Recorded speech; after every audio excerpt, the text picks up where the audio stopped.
I met him there, reserves, so we brought him on as a part-time officer. Ken's done a great job. Before he was actually done with training, his first night of solo patrol, he went to a cardiac arrest. It was a full arrest. He started CPR, used the AED, and actually the firefighters and ambulance confirmed for us that he saved the patient's life. And he wasn't even done with training yet. So it's pretty awesome to start your career. Yeah. And like you said tonight, so without any further ado, Ken, raise your right hand. Repeat after me.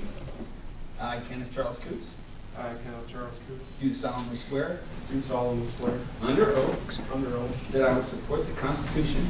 That I will support the Constitution. Of the United States of America. Of the United States of America. The Constitution. The Constitution. Of the State of Minnesota. Of the State of Minnesota. And that I will faithfully. And that I will faithfully. Justly and impartially. Justly and impartially. Discharge the duties. Discharge the duties. Of police officer. Of police officer. For the City of Howard Lake. For the City of Howard Lake. Of the County of Wright. Of the County of Wright. To the best of my ability. To the best of my ability. So help me God. So help me God. Congratulations, Ken.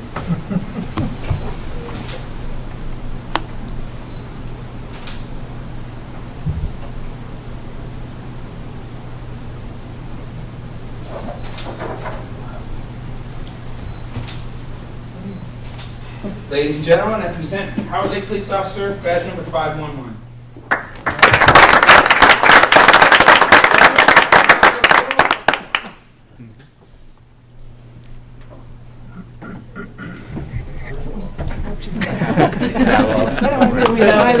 Face in the back of their facial.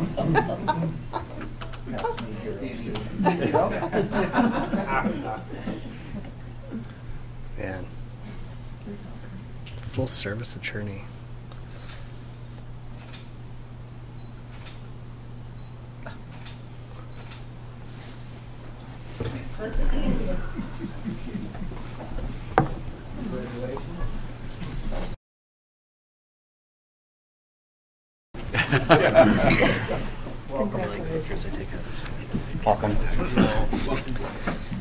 Welcome. Congratulations.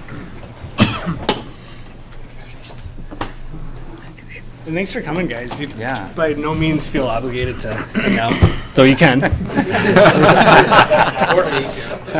Thanks.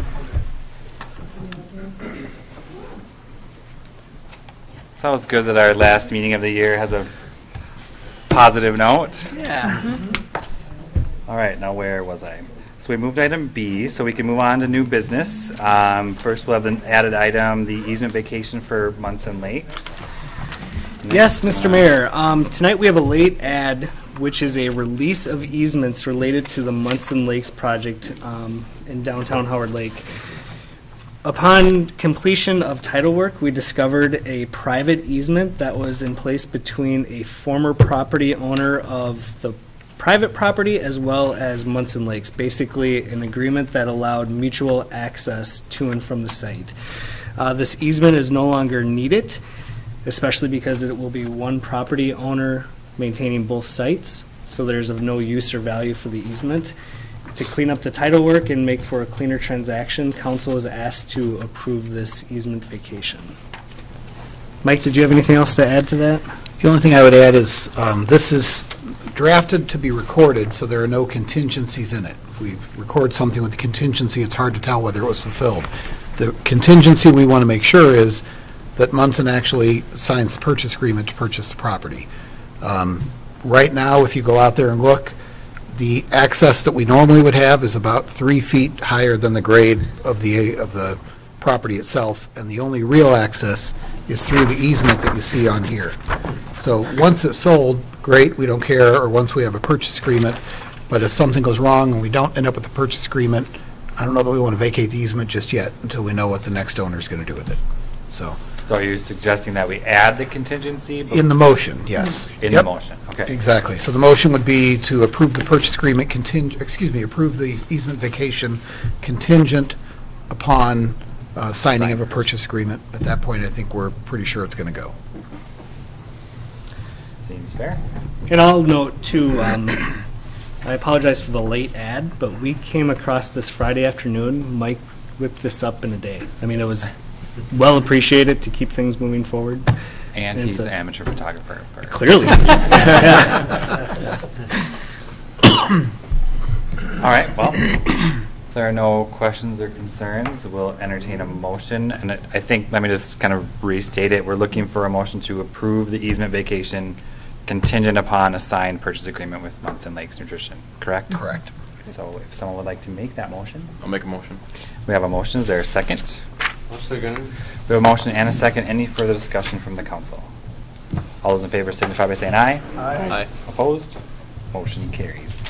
All right, the next item under new business, consider various 2019 levy and general fund budget approvals. So are we taking these as two separate, first the resolution and then the general fund budget, I'm assuming? Correct. Okay. And if you like, I can give another overview of the truth and taxation hearing that we just went through. But mind you, we do have that televised live for Yeah. the first time, as I Just hit the understand it. highlights. I can do that. I think what I'll focus on, revenue expenditures and just the overall budget as it came together. What we're looking at for a 2019 budget and levy certification includes general fund expenditures of $2 million. That also includes an additional $36,000 in debt service related to the industrial park, $56,000 for Churning Trails and Dutch Lake Preserve special assessments, and we have set aside additional funds for building debt service capacity related to the historic City Hall project. So we show total general fund expenditures of just under $2.15 million. Revenues at a high level, we have $572,000 of local government aid. Other revenues, which is a blanket statement for fines, forfeitures, not taxes, but permits and other licensing fees of $669,000. Our proposed property tax levy of $969,000 for total revenues of $2.2 million. Again, as far as the certified levy, this would be a certified levy of $969,000. This is an increase up from $884,000, making for a net change of a 9.5% increase. One of the things that we've been discussing faithfully as a council is our long-term capital needs as a community. So I wanted to show where these levy increases are going by general category. First, debt service capacity, again, that's additional funds that we're setting aside for bonding dollars for the historic City Hall project. That's about $35,000 or 4% of the levy increase. We're setting aside about 4.5% or $40,000 to fund capital improvements in the community. And actual operational increases are relatively marginal at about $10,000 year over year.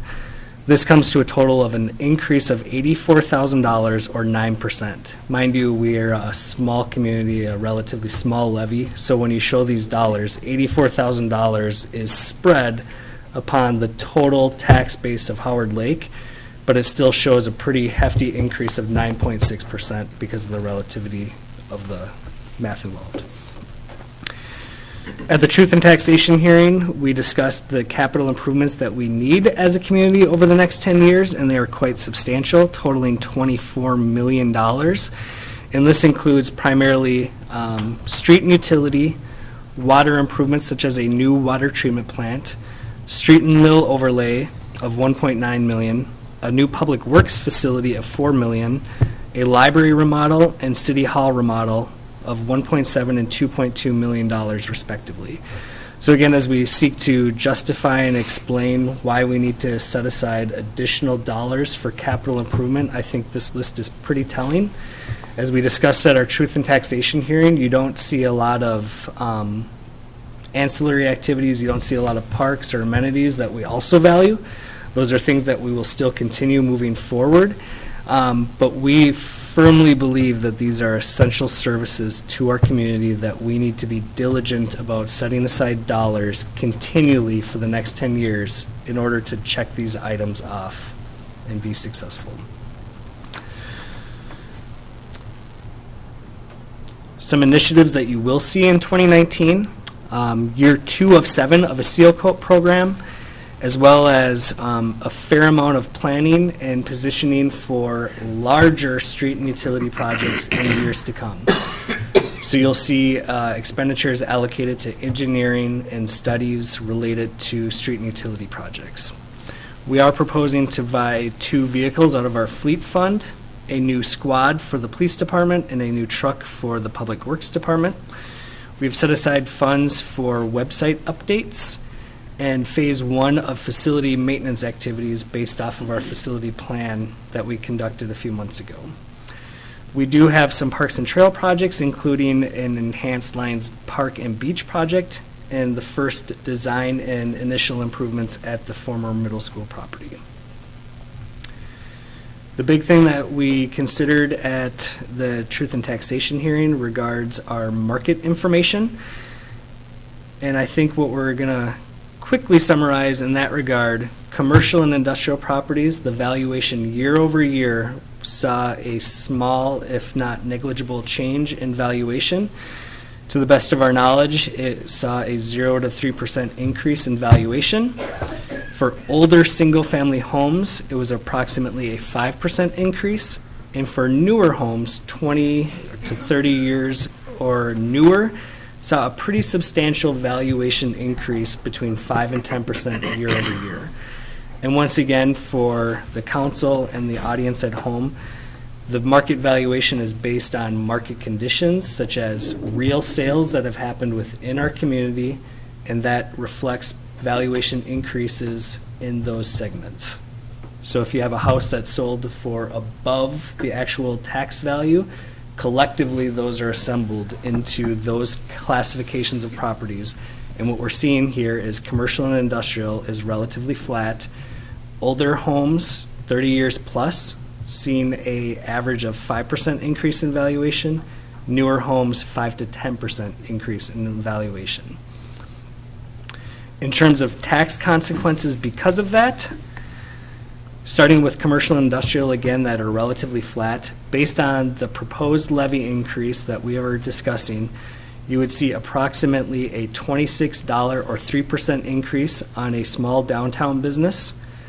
On a average industrial park business of $360,000, you'd see an increase of $123 annually, or 3%.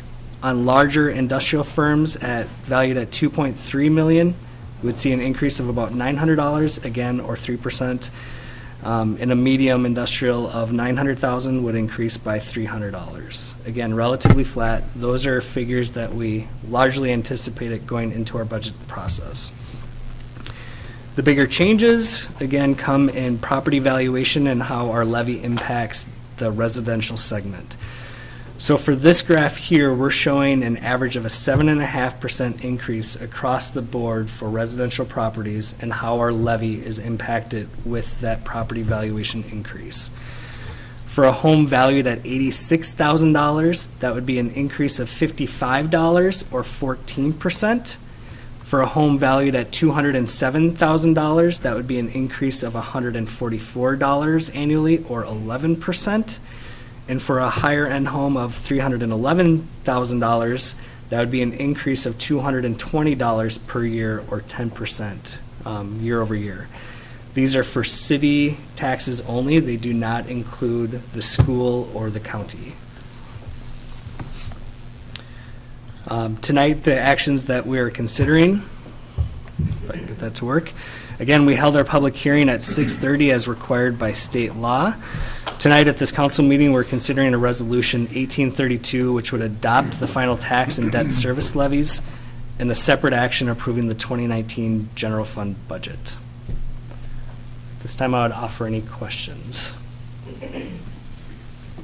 Questions, council? No? All right, well, let's take the first item then. We'll consider resolution 18-32, adopting the final 2019 tax and debt service levy. I'll make the motion. We have a motion. Is there a second? I'll second. We have a motion and a second. Any further discussion from the council? All those in favor signify by saying aye. Aye. Opposed? Motion carries. The second item there, consider adopting the 2019 general fund budget. Did you have something else to present on this, or? No. Okay. So we'll entertain a motion on the budget. I'll make a motion. We have a motion. Is there a second? Those are good. We have a motion and a second. Any further discussion from the council? All those in favor signify by saying aye. Aye. Opposed? Motion carries. All right, item, that'd be C, I guess. Ordinance 2018-05, amending the Howard Lake City Code regarding animals. Aurora, I'm guessing this is you, or? This is me. Thank you, Mayor and Council. In October, the Parks and Planning Commission held a public hearing and discussed our animal ordinances in full. And this was prompted by a lot of feedback that we were getting from residents that our ordinance was too restrictive or just confusing. So based on that feedback, we had the city planner review our ordinances and make some recommendations based on current practices and to make it more enforceable and address the concerns that we were hearing from the community.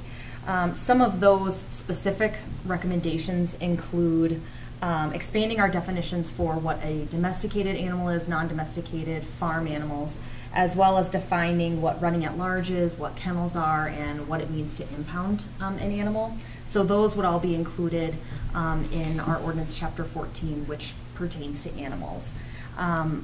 This includes a limit on the total number of animals you can have, which is 6, of which only a maximum of 3 can be either dogs or cats. Another change comes actually in the form of our zoning ordinance. So it was discussed and requested by some residents, including one that's here tonight, to allow for the keeping of chickens. And so we heard from several residents at that public hearing that were in favor of this. So we have proposed changes to our zoning ordinance to allow the keeping of a maximum of 6 hen chickens at single-family residential properties. As part of that, there would be a license that people would have to get, and as well as they would have to submit plans for how they would keep the chickens that are in keeping with our other zoning requirements as well. So the last change was that we also removed the provision in our ordinance that pertains to the exemption for the Wright County Fair, just because that provision has widely been misinterpreted and abused. So those are kind of the highlights of the things that we're proposing to change in both our zoning ordinance and in our animal ordinance. So any questions, I'd be happy to answer. It all started with the chicken. It also Here we are today. What's, Been waiting on that one? No, I just thought of that while she was talking. when is, what's the outreach like then on this? What's the announcement like, or what happens next? Good question. If we vote and approve. So if I could jump in a little bit, stepping back, where I'm really proud of the Parks and Planning Commission, you, Gene, the collective group, did a really nice job of doing your homework, asking a lot of questions, holding a public hearing where stuff changed. Like, it's not every day that people come to a meeting and affect the outcome, and that's exactly what happened in this case. So for example, there was at least one planning commission member that did a complete 180 on this entire topic, which was just like kind of fun, exciting, and interesting to see organizationally, because it's such a hard opinion walking in and completely different walking out. So from a community standpoint, we've attempted and done at least the statutory boxes that we need to check. I think moving forward, we could have some fun with this, because we know that there's people that are actively engaged and interested, and they showed up and they know more about this topic than we do. I think we should reach out to anyone that is interested in helping with us and making sure that we not only get the word out, they understand what they need to do procedurally to check the rest of the boxes for the registration period, but also make this into something that they also take ownership in. Does that make sense? I agree. That's kind of where I was headed with it, with, you know, if we could do Jeff or somebody as an example. You know, somebody who has a nice facility, nice run, animals, you know, and use him as the guinea pig, if you will. Yeah.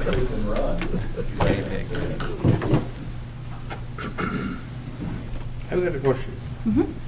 I didn't think about it until I was going through this stuff, and it says structure to be kept in the backyard of at least 50 feet from neighboring properties. And Are there some properties in this town that are only 100 feet wide? There are. And would that be maybe open to a variance of some kind, perhaps?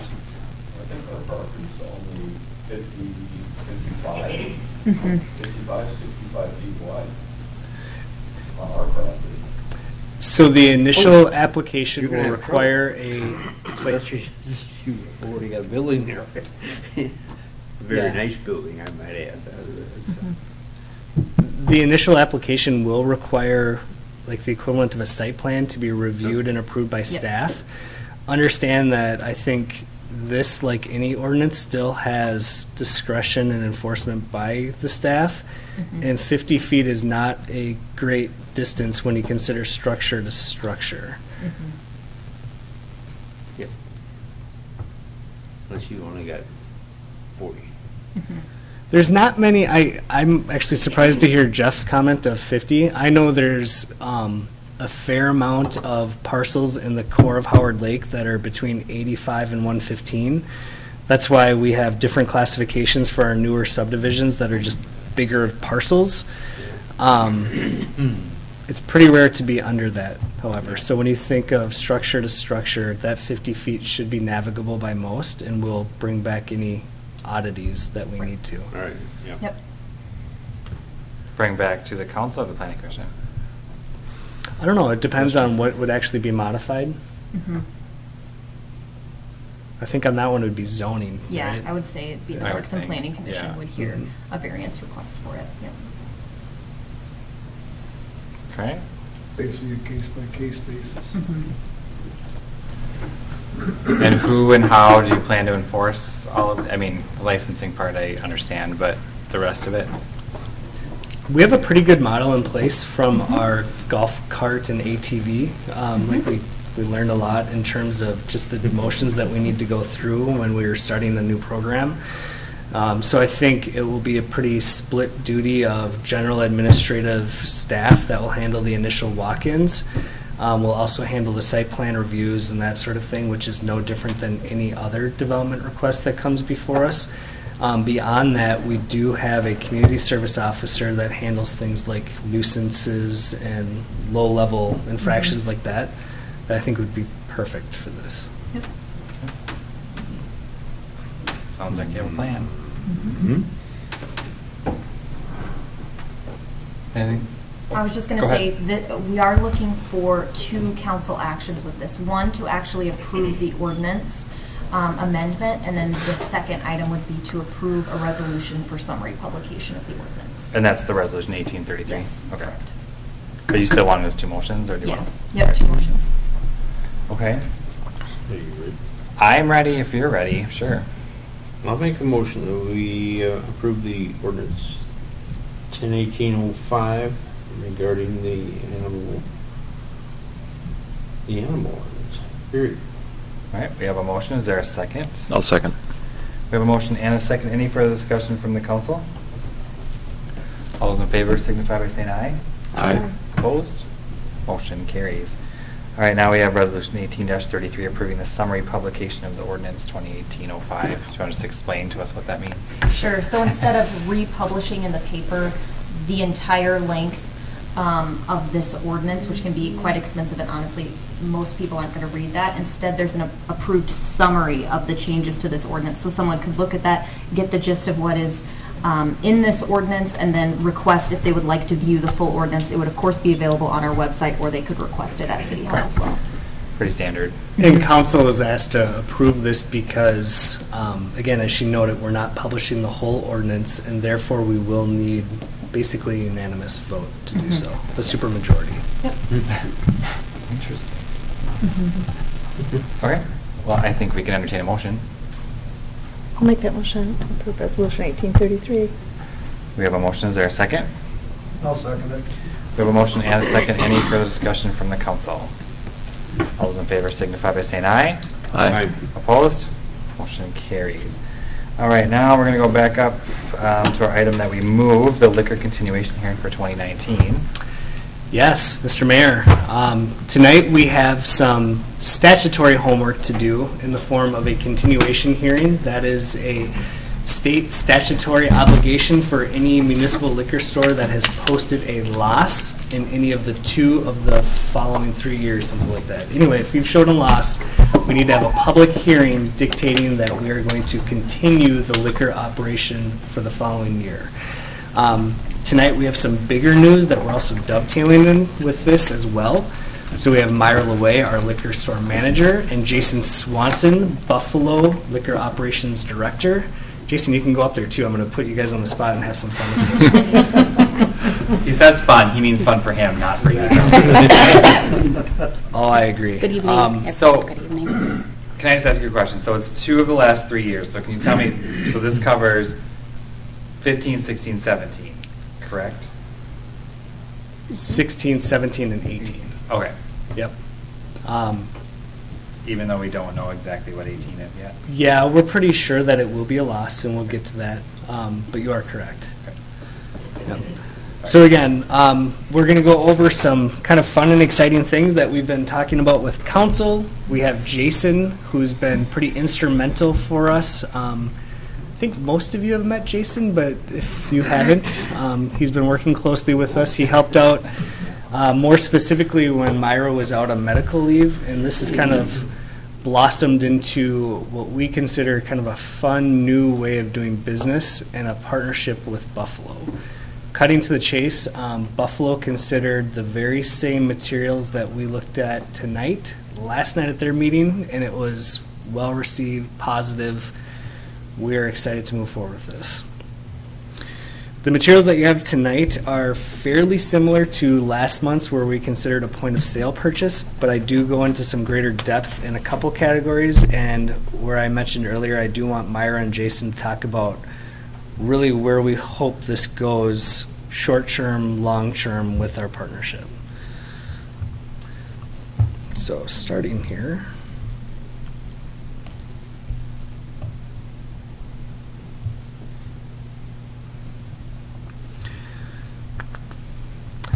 First, just a little explanation for where we've been and how we got here. A chronological journey of the last 10 to 13 years.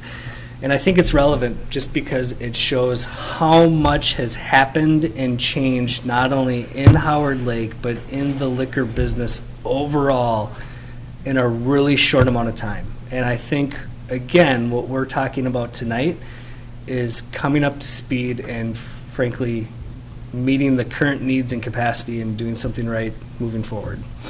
So in quick form, in 2005, there was a big building renovation that took place with the home of the liquor store.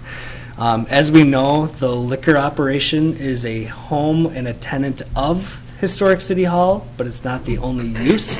That's something that we even struggle with at council and staff. When it's the only function in the building currently, you think that's the liquor store. But in fact, that's a community asset. So I point this out because that building renovation not only helped the bar, but again, it did a lot for the building itself. It was a new roof, it stabilized the floor, it was new windows, it was tuck pointing, making the building safe for the next 10 or 20 years, really the first phase of what we started this year with phase 2, with going to the upper level, right?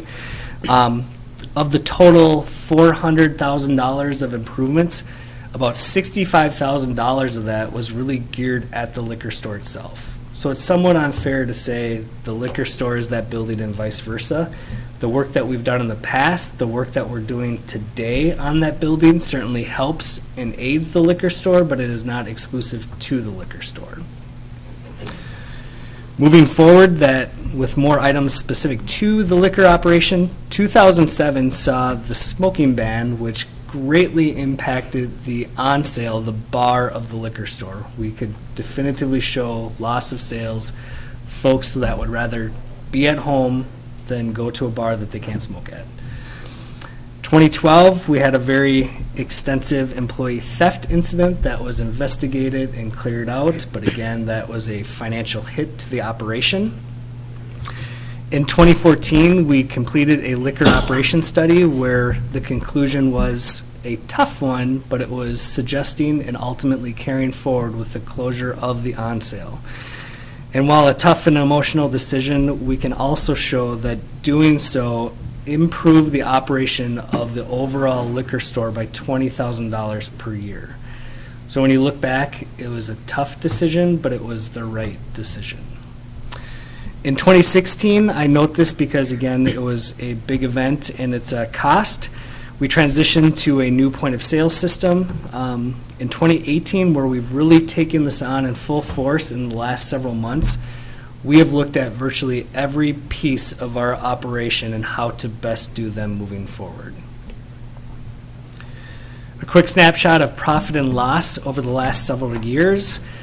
2014, a loss of $32,000. 2015, $10,000. Again, that is a $22,000 plus or minus difference because of the on-sale closure. Like, that was a good thing, just not enough to stabilize the fund itself. 2016, we saw a small profit of $3,000. 2017, a loss of $8,700. And one of the things that we're kind of digging into further, and I think we're too early on to really flush this out, backing up to the 2005 building improvements, we depreciate a very large cost to this business operation. So for example, every year that's about $26,000. We are actually reducing the amount of money that the municipal liquor store owes to the general fund for the last 4 years, but we still show a loss because we need to factor in depreciation. So in a cash basis, we are profitable. Once you add in depreciation of $26,000, that's where you see the losses in front of you. We are projecting a loss again in 2018 of $26,000. Again, that really comes down to that depreciation piece. We will come back with more and better information as to what that means in terms of how we operate, but for right now, I'm being transparent that that is the figure in front of you. There are some things that give us big reason for hope and excitement in addition to our new partnership with the City of Buffalo. First, if you look from 2014 to 2018, our sales have improved dramatically each and every year. That is not something that every liquor store can say, and that is not something that every liquor store operation can say to the extensive level that we've had. A good rule of thumb is just by raising prices, you'll probably see a 1% to 3% increase in gross revenues. We show a pretty consistent 5% to 6% gross revenue increase every year. Myra is pounding pavement, she's moving product. The next step to that is buying at the right price, selling at the right price, getting our overall back house in order to be profitable long term. And that's why we're here tonight with Jason and Myra in this new partnership. That $26,000 that we're showing as a likely loss, again, depreciation and the other notable item, we're including a $12,000 figure for point of sale purchase and other one-time purchases that we've made for furniture, fixture, and equipment to get the overall house in order moving forward. So what does this mean and where are we going? That's the kind of fun, exciting part where Myra and Jason will jump in. My tablet catches up here. A graph that we looked at last month. Again, over the last several months, we've really looked at every piece of this business. We called it triage, where we've looked at data mining and reports and establishing a business plan and simply improving the front of house experience, what it looks like, feels like when you walk in the door. The next step where Jason and Myra are currently transitioning is implementing best practices, reassigning roles between the two of them, and how to work with the City of Buffalo. And moving forward, it really will be a true partnership with the City of Buffalo and their liquor operations. I show this work plan at a super high level. Again, it's more or less just bragging that we are doing a whole lot of stuff and we're not even talking about it.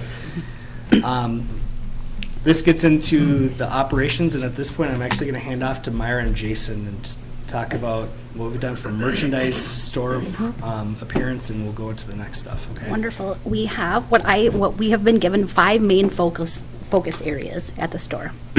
Number 1, to improve inventory controls. And I will just kind of list things that we've done already. We have a new POS coming to coincide with Buffalo Wine and Spirits. Inventory reduction sale. We have moved out almost every single dead mover and all slow moving, items. And revised purchasing practices with Jason from Buffalo Wine and Spirits. Number 2, improving sales and marketing. We have, when you come into the store now, new everyday pricing. With new costs in co-op buying equals reduced liquor and wine prices, especially, and reflected on the shelf as well. So that's amazing. Number 3, improving merchandising. We have a new floor, a big, awesome new cooler reset. New floor reset, so it looks all awesome and new. More room to move as well. New shelving, displays, fixtures up front, meaning little merchandising areas. So we turn the big window into a beautiful display of pints now, and everything collectively together. It's very organized and nice. Let's see, what else did we do? Our window display and floor, you'll see floor and bulk displays like these. Pictures here. Again, addressing facility issues with furniture, fixtures, and equipment. We have reorganized all of the space in the store, almost, meaning basement and also backroom areas for gained efficiency, less touch for staff, which is so more efficient. And what else? And simply having more of the sales floor or product upstairs will be so helpful. Making data-driven decisions, number 5, and the most important. Using sales reports from previous week and quarters or periods to make data-driven projection purchases is what we're doing now with Jason's help. That will carry us out for 90 days, 120 days, up to 6 months, where we would be able to have that product on hand and ready to go at any time. And of course, gaining the best cost that we have ever had at that point. One of the things too is capitalizing on the fact that it's a municipal liquor operation. And when I started in 2012 in Buffalo, there were about 275 municipal operations in the state, and that number's already gone by 10%. And that kind of has been happening as kind of a rate of attrition, for the past couple of decades. So as we've seen on the private sector, the continual consolidation of liquor stores, chains becoming bigger, the little guys going away, bigger players coming into the marketplace, such as Total Wine, and then Target now getting into the scheme of things. It's definitely a situation where we are going to be better together. Like I said to begin with, we're already a municipal, so that means that we're part of the biggest buying group that's out there in the state, and all of the distributors consider us as a chain account. So by linking our two cities together, I'm giving Howard Lake the opportunity to purchase at the highest level that I can purchase at in Buffalo. So whereas I might buy Captain Morgan 25 cases at a time, which is the state maximum that you can purchase on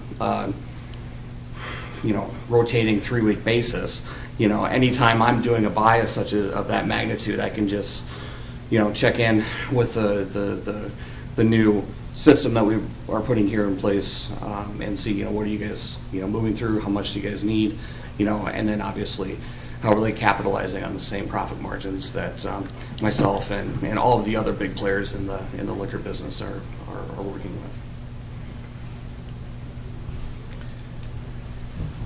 Yeah, and so tonight we're basically doing 2 things with this presentation and proposed council action. One, we're required to have a loss hearing. So this is your opportunity as a council. This is the opportunity of the residents to say, we don't want to be in this business. I feel what we're putting in place is a really compelling reason to stay in this business. I also think it's basically the last stop. We're going to be successful or we will not be in this business a year or 2 from today. The team that we have assembled seeks to complement strengths. I can say this in a very positive way. Myra and Jason have nothing in common in terms of strengths and weaknesses. They complement each other beautifully. So essentially what we're looking to do between the 2 of them and with our 2 cities, We will take 12 hours a week of Jason's time, and he will really be the inventory master. He's going to oversee the operations of 3 separate liquor stores and use that information that we're gleaning from our new point of sale system to project it out for the next year and buy as one cohesive unit. Legally, financially, all the things that you would be typically concerned of, we will still be separate. Really what we're collaborating on is time and talent of Myra and Jason.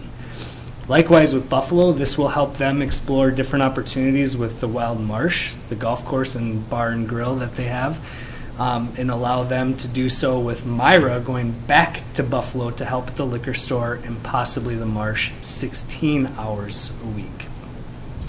So if you break that down, again, there's not a financial transaction with this, but there is time and people being exchanged between the 2 communities. Some of the things that we're actually looking at and we're already moving forward with at this point for 2019 initiatives and goals.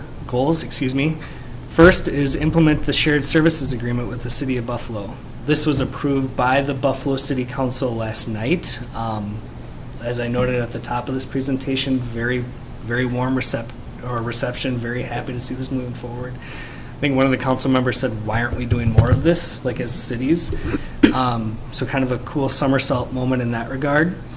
As I noted, 12 hours of Jason's time will be dedicated to Howard Lake, and likewise 16 hours of Myra's back to the City of Buffalo. There will require some additional operational shifts that we'll look at, like part-time hours and so forth, which you would see increase to backfill her time. All part of the greater plan. But again, the swap is in place. As I noted, there would be still separate legal entities, separate financials, and separate inventory. But what we're looking to do here is shared personnel, coordinated purchasing, and just overall collaborating on our 2 operations. Good question. So we have this agreement established that it'll run in perpetuity. It will be automatically renewed. That being said, it does have termination clauses that either city can terminate with a 90-day notification at any time, basically for any reason. What are you anticipating those for? I am, yeah, good question. So I am hopeful that this is a long-term partnership with the City of Buffalo that will frankly ensure our mutual successes in the municipal liquor store business, right? That said, if it's not, I can already tell you the expertise and the help that we've seen from Jason has been exciting and rewarding and is helping us to move forward on a short-term basis. Myra has grown a ton. I think what she is good at with the front of the house experience and merchandising type capacity will be of value in Buffalo, as well as offer them, the added benefit of having that staff. So whether or not it's short or long term, at least right now, is somewhat inconsequential. We do have the legal right to terminate. We've already received a benefit, but we're hopeful it's long term. Make sense? Makes sense. Yeah. Additional goals and initiatives, again, as I noted, implement a new point of sale system. The wheels are already turning in that, as well as approved by council last month. Part of the greater liquor store, or excuse me, the historic city hall remodel includes basically the removal of the wall from the bar to the off sale, which would increase the sales floor by 1,000 square feet, which would more than double the current footprint of the store. Previously, we've discussed doing a market study that would help us determine size and all this other stuff. We didn't want to spend the money to do that market study. But I can tell you basic formulas would show that our store is probably half, if not 3 times undersized what it should be for a market of our size. So by doing this, we will expand the footprint, not necessarily add stock or add specific merchandise, but frankly better merchandise what we have, which again, between Myra and Jason, you're already seeing. If you have not been in that store recently, go in there. I don't think it's looked better ever. I mean, it's moving forward already. The next, we do note of establishing an event center and related business plan. Really, that's the upstairs. We're also going to be an event center with the related work. And that touches slightly on the liquor store and that operation, but frankly, it's just more work that we need to be mindful of as we move forward with our current activities, our current planning, and our work with the City of Buffalo. And the last one there, establish and implement benchmarks. Jason, kudos to him, frankly. I think I met with him and I couldn't even get the full ask out if he'd be willing to help before he said yes. And really that came down to his words of every business decision that you make needs to be backed by some sort of report or benchmark. So right now we're implementing a new point of sale system that will allow us to do that in a very real way.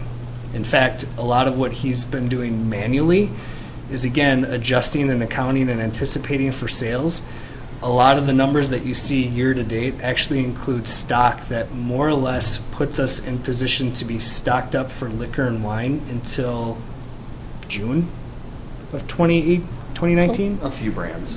Yeah, top selling movers anyway, but what I'm getting at is included in your financials that do show that loss, we're positioning for a year-long sales strategy of inventory control. The last one, I know I say profit and I somewhat arbitrarily say 35,000, but that is a real figure in as much as it takes the gross profit of the City of Buffalo's operation and cuts it in half. And I think what we're doing could come close to matching that, but it's a realistic goal of $35,000. And frankly, when we're showing substantial losses, we got to walk to crawl, or crawl to walk, to move forward in that regard. I'm really excited about this. Jason, Myra, do you have anything else to add on goals, where we're at, where we're going? No pressure. So, well, I know, right? we've done so much in such a short amount of time. Right, right. You know, it was mid-August when Nick contacted me, and I think it was after Labor Day when I first set foot in the store, and spent a lot of time in October while you were out, and you came back. It was like extreme liquor store makeover. It has been. We have not stopped. But yeah, I mean, I got the staff. You know, they were eager to jump on board with this idea, and really get out the wire brush and get everything kind of sparkled up. And then I spent a lot of time looking at your inventory numbers and then just analyzing what moves, what doesn't move. And then, you know, kind of just considering the macro environment around here. I mean, you know, we need to bloom where we're planted here in Howard Lake and realize that, you know, we don't need to have every single item under the sun, and kind of look really strategically at, you know, the movers and where I think the best, and what I think the best products should be on the shelves here. And so I took a lot of data from my own stores, and, you know, I mean, what better intelligence is that than figuring out what your biggest competitor is selling the most of? And then I just started making those buys, you know, down here, and you know, the distributors were really willing to work with me, and you know, making sure that we could get these prices, you know, because this is, I'm not saying it's unprecedented for two cities to come together like this, but it sure as heck is rare. And it hasn't happened since the mid-90s, as far as I know of. And I've always thought that it makes a lot of sense to do this sort of a partnership. And for years I was reaching out to other people when I go to the municipal beverage conferences and say, hey, you know, I'm willing to you know, do the buys with you and then help you guys out as much as possible. But until I got here, nobody really ever followed through on it, but until I got here and actually saw how it was like on the other side of the equation of, you know, you're trying to run your own store and then project out how far, you know, you're going to need in, you know, product and such and stuff like that, and then you feel, well, now I'm going to inconvenience the guy in Buffalo that's offering to do this, you know. And then, you know, furthermore, Myra's been a chef with dull knives here too, because I mean the amount of reporting capability and data that you were able to extrapolate from your system was virtually non-existent. So, so like I said, it was a real challenge, but for me to get in there and clean things around and turn it around as it did. But on the other hand, it was, you know, I enjoyed it, and it was great that it was such a small square footage, and there weren't that many products at the end of the day, so it made it pretty manageable. But you know, going forward, I really think that adding that square footage and then getting things out of the basement and then really merchandising and marketing the store as a more mainstream type of a store rather than a store with a back room we have to access every 25 minutes to make sure it operates correctly is going to save so much money in the long run. and then create it as a going concern in perpetuity, as you said. I couldn't be more excited for this, and I look forward to the future. I'm very excited. I mean, I think it is pretty somewhat unique for local governments to work. I mean, it's not unheard of that they work cooperatively, but to work cooperatively with another community, which really, in essence, the stores are competing in some respects. I mean, they're not real close proximity, but close enough that there is some competition. I think that's what really makes it unique. I mean, we have other cooperative situations in Howard Lake with the wastewater treatment plant, and other communities do things with police departments and fire and public works and that sort of thing. So, you know, to echo the Buffalo councilor's comment, it's silly, it's odd that there isn't more of this, and it doesn't mean you're giving up your individuality or control over your own store. It just means you're doing all of that better with better tools. So I'm excited. You can tell Myra's excited. I am very excited. Good to see. Thank you. I'll Yeah. just say that the best part about this job is because it's a more altruistic retail management position. Right. You know, we are not working for our customers and the ultimate owner of the store. You know, we're working for the taxpayers. You know, this is lowering the levy for everybody in both of our associated cities. So it's really, you know, it's a great place to be, and it's a great chance for us to serve, like I said, not just ourselves and our customers, but you know, the taxpayers as a whole. All right, good point. Absolutely. Sounds good. Other questions for Myra or Jason or Nick? No? As a public hearing, you do need to at least invite public comment. Oh, yes. So let's do that. And now. then the separate action, of course, would be to approve the, I think technically I was supposed to start by actually opening the public hearing, but I sort of missed that piece. as long as you give them a chance, Mayor. Sure, the night the lawyer's here, and then I messed it all up. So we will now invite public comments regarding this topic. Sorry. Go ahead, Jerry. I just can't hear You sure? You Yep, should that's come fine. up so we can hear you, though. Yeah. I can't hear you, so what's it? We want the public to hear you through the All right. meeting, so. I got to tell you, I'm a non-drinking resident with 45-plus years retail, and I say go for it. Bigger is better. Myra is an outstanding manager, and if you do this with your remodeling, I'm behind you because you're going to lower my tax base. Yeah, that's the goal. Or give you improved services. Let's not pigeonhole ourselves into what we're going to do with all this money we're making. All right. Anything else? Anyone else? Okay, then we'll close the public hearing that I never officially opened and move to item E, I guess we're on. Consider approving the shared personnel agreement with the City of Buffalo for the liquor operations. I'll make that motion. We have a motion. Is there a second? I'll second. We have a motion and a second. Any further discussion from the council? All those in favor signify by saying aye. Aye. Opposed? Motion carries. Thanks for being here tonight, both of you. Thank you. And for all of your hard work. We look forward to more of it. All right, so now our last two items on under new business are both for closed session. Yes. So we are going to go into closed session, so everyone has to leave, and then we'll reopen and give a brief synopsis of what we discussed. You bet. And I will say, Yeah. just for the audience, the two matters are... Oh, sorry, yes. Yep. The two matters are a possible legal strategy relating to a property claim, and the second is for my performance evaluation, which is an annual event every December. Yes, thank you. Sorry, I should have mentioned that. All right, so we'll give everyone a minute to hightail it out of here. Thank you. Thanks, guys. Have a good night. Myra, Merry Jason? Christmas to all of you. Awesome. Happy holidays. I won't see any of you before then, probably.